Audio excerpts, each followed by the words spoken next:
and Fidelity.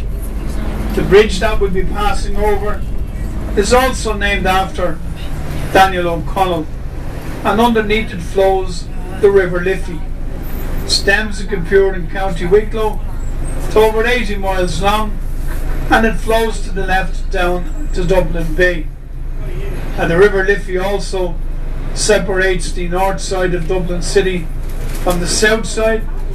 And when we pass over the bridge, we'll be heading onto the south side of the city and into a street named after the French Huguenot Jeremiah Delire. He was a goldsmith and a jeweller. He was also a member of the Wider Streets Commission here in Dublin, and he later became sheriff. Now, the French Huguenots came to Dublin in 1682. They were persecuted in France because of their Protestant religion, and Dublin was a safe haven for Protestants. Now, that's the O'Connell Monument here on the right hand side. If you look down the river here to the left, you'll see a railway bridge, and just beyond it is a building with a green dome. It's known was as the Custom House. It took around 10 years to complete. It was designed by an architect, a man by the name of James Scandal. Now, he was born in London, came over here to Dublin to design a building for a friend of his, and he ended up staying here. He was responsible for most of the public buildings around Dublin City, and indeed around Ireland itself. Then coming up here on the pavement to the left is a concrete Steiner stone just there to your left. That marks the spot where the Vikings landed here in Dublin in 841.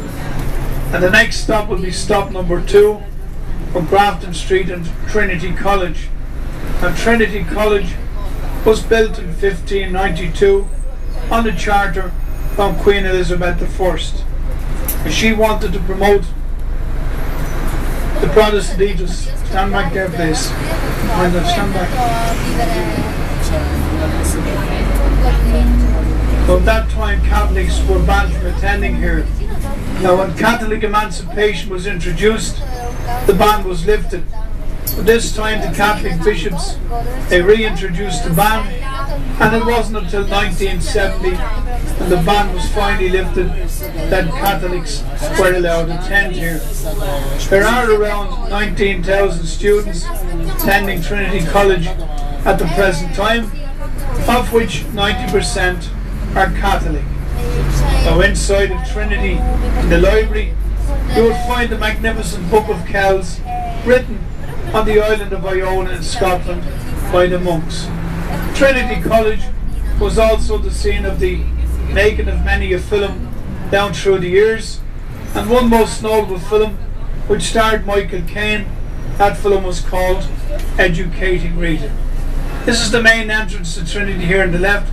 You're stopping a little further up at stop number 2.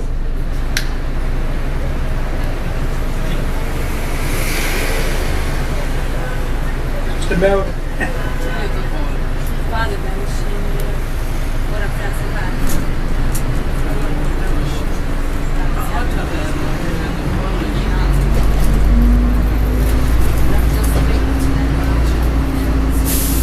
Now, this is stop number 2, Trinity College. You are departing the bus. Please ensure you have all your personal belongings with you.